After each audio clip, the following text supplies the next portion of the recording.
दोस्तों, बिहार में एनडीए की प्रचंड जीत के बाद पूरे देश की राजनीति में खलबली मची हुई है।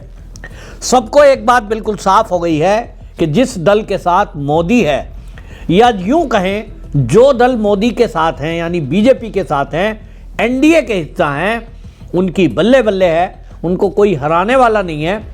और केंद्र की सरकार में उनको उचित सम्मान, उचित स्थान और राज्य में भी उनके लिए सुरक्षित माहौल है।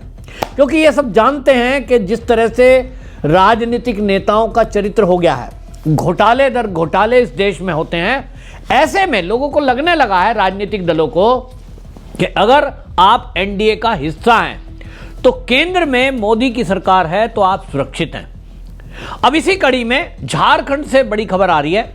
झारखंड में हालांकि झारखंड मुक्ति मोर्चा के किसी नेता ने अभी तक इस तरह का कोई बयान नहीं दिया है कि वो एनडीए में शामिल होने जा रहे हैं, लेकिन जो राजनीतिक विश्लेषक हैं, जो झारखंड के राजनीति को समझते हैं, ऐसे पत्रकार हैं, उन्होंने इसकी चर्चा तेज कर दी है कि बिहार में जिस तरह से चुनाव हुआ, झारखंड मुक्ति मोर्चा पहले 6 अपने प्रत्याशियों को उतार देता है और यह तय करता है, क्योंकि उसको जो सीट मांगी गई थी उसके द्वारा उनको महागठबंधन ने उन सीटों को नहीं दिया।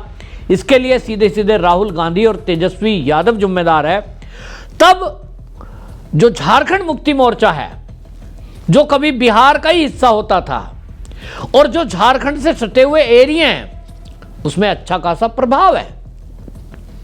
तो झारखंड का प्रभाव बिहार में रहता है और बिहार का प्रभाव झारखंड में पड़ता है। और इसीलिए यह लग रहा था कि अगर कुछ सीटों पर झारखंड मुक्ति मोर्चा के प्रत्याशियों को टिकट दे दिया जाता तो जीतते या ना जीतते वो बाद की बात है, लेकिन महागठबंधन का ये पता लग जाता कि वो झारखंड मुक्ति मोर्चा को कितना सम्मान देते हैं। लेकिन जो हेमंत सोरेन है, उनकी एक नहीं सुनी गई और राहुल गांधी, तेजस्वी यादव ने उनको एक भी सीट देने से मना कर दिया। 6 सीटों पर प्रत्याशी जेएमएम ने उतार दिए, लेकिन उसके बाद उन पर दबाव बनाया गया कि आप इन प्रत्याशियों को वापस लो और हम जो है ये महागठबंधन के जो प्रत्याशी हैं यानी कांग्रेस और आरजेडी, इसी के लोगों को इस सीटों पर उतारेंगे। दबाव दिया गया और सूत्रों के हवाले से ये खबर आ रही है कि झारखंड मुक्ति मोर्चा जो कांग्रेस के समर्थन से चल रही है सरकार, ये दबाव तक दिया गया कांग्रेस के द्वारा कि नहीं तो आपकी सरकार चली जाएगी। चुनाव था, सरकार बचानी है, रास्ता कोई दिख नहीं रहा और इसलिए ये कहा जा रहा है कि जो हेमंत सोरेन है, उन्होंने ये बात मानी मजबूरी में, तो अपने प्रत्याशियों को जो नॉमिनेशन किया गया था वो वापसी ले लिया, अपने प्रत्याशी बिठा लिए। लेकिन अब जो रिजल्ट सामने आया है उससे तो बिल्कुल साफ हो गया कि अब अगले 5 साल बिहार के अंदर एनडीए की सरकार रहेगी, केंद्र में मोदी है ही हैं, तो कहीं ना कहीं झारखंड की राजनीति पर इसका प्रभाव पड़ेगा। अब इसलिए ये कहा जा रहा है, चर्चा है कि भारतीय जनता पार्टी और एनडीए भी चाहता है कि बिहार में अगर उसकी सरकार बन गई है तो झारखंड में भी उसकी सरकार होने से पूरा जो क्षेत्र है उसके विकास में भी मदद मिलेगी, क्योंकि बॉर्डर एक दूसरे से लगते हैं, बहुत सारी चीज़ें शेयर होती हैं, व्यापार शेयर होता है। तो एक तरह से राज्यसभा के लिए एनडीए भी चाहती है, मोदी जी भी चाहते हैं कि उसकी मजबूती हो, ताकि आने वाले समय में महत्वपूर्ण बिल जो राज्यसभा में पेश होंगे वो सदन से पास हो सकें। आज की डेट में भी मजबूती है, लेकिन फिर भी एक दबका बना रहता है कि कोई बिल, पता नहीं कौन दल इस पे नाराज हो जाए, कौन सपोर्ट करे नहीं करे। और इसलिए मोदी की भी ये कोशिश है कि उनका राज्यसभा में बहुमत से भी ज़्यादा आंकड़ा हो, और इसीलिए ये चर्चा चल रही है। और इस चर्चा में कहीं ना कहीं मुझे लगता है कि भारतीय जनता पार्टी की तरफ से चर्चा चलवाई गई होगी, उनकी इच्छा रही होगी कि झारखंड मुक्ति मोर्चा शामिल हो जाए, तो किस कंडीशन में हो सकता है। इसी बीच आपको ये बताऊं कि झारखंड मुक्ति मोर्चा के पर्यटन मंत्री हैं, सीनियर लीडर हैं सुदीव्य कुमार जो हैं, सुदीव्य कुमार ने पत्रकारों से बात की और उन्होंने कहा कि हाँ, उनकी जो पार्टी है ये झारखंड में कांग्रेस और आरजेडी के साथ गठबंधन के ये जो चल रहा है, इस पर हम समीक्षा करेंगे और अपने अपमान का करारा जवाब देंगे। ये जो बयान आया है झारखंड मुक्ति मोर्चा के पर्यटन मंत्री सुदीव्य कुमार का, ये अपने आप में बहुत महत्वपूर्ण है, क्योंकि ये जो मंत्री हैं ये खासम खास हैं हेमंत सोरेन के। अब इसलिए ये कहा जा रहा है कि कुछ ऐसा चल रहा है जिसके कारण हो सकता है कि भाई ये जो है एनडीए का हिस्सा बन जाए। अब इसमें दो फायदे हैं। आप जानते ही हेमंत सोरेन भी केस में फंसे हुए हैं, जमानत पर हैं, और उनको भी मिलेगा कि भाई केंद्र में शामिल हो जाएंगे।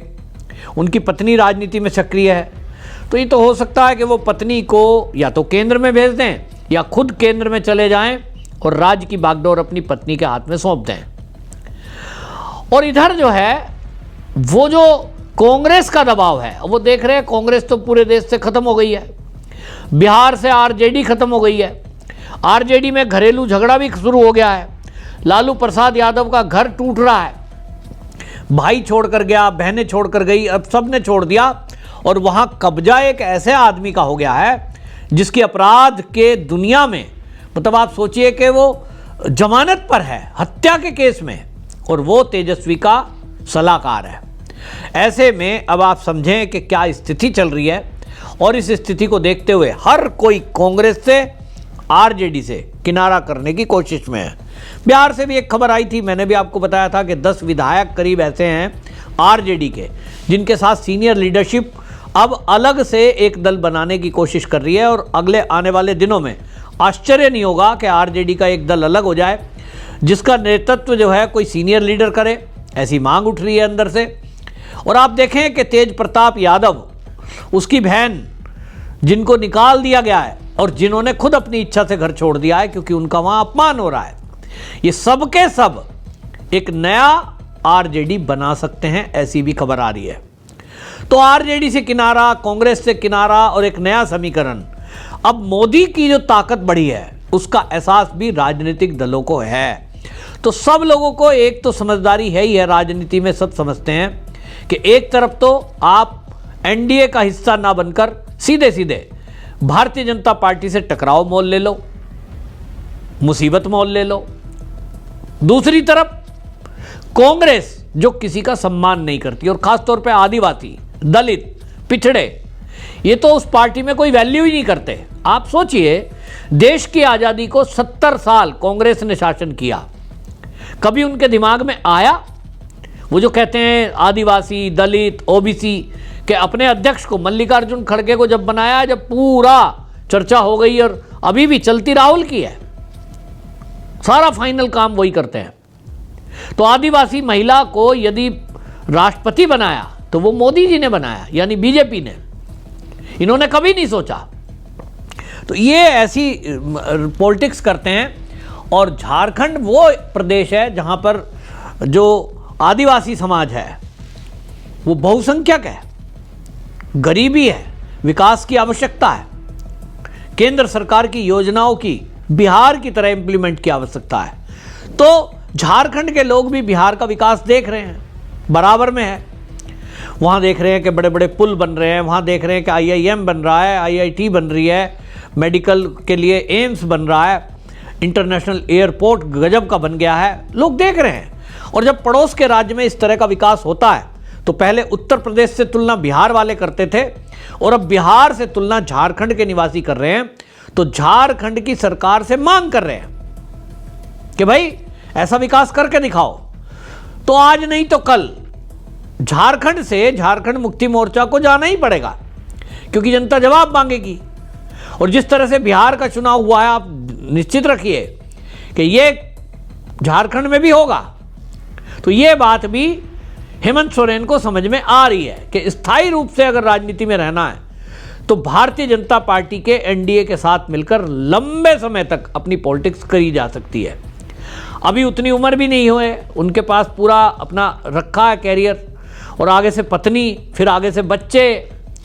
ये सब आदमी राजनीति में जब सोचता है तो जो ये चर्चा चल रही है, इसको अफवाही कह सकते हैं। मुझे लगता है कि कहीं ना कहीं इस अफवाह में दम है, और हो सकता है कल को कि भारतीय जनता पार्टी से बात हो जाए और भारतीय जनता पार्टी सपोर्ट कर दे, एनडीए सपोर्ट कर दे झारखंड मुक्ति मोर्चा का, तो ना सरकार गिरेगी और कांग्रेस और आरजेडी से झारखंड मुक्ति मोर्चा का बदला भी पूरा हो जाएगा और उसका दबाव भी खत्म निश्चित रूप से हो ही जाएगा। आपको दोस्तों क्या लगता है, ये जो बात चल रही है, ये जो चर्चा चल रही है, क्या ये सही है? अगर आपको लगता है सही है तो कमेंट में ज़रूर लिखें, वीडियो शेयर करें। वंदे मातरम।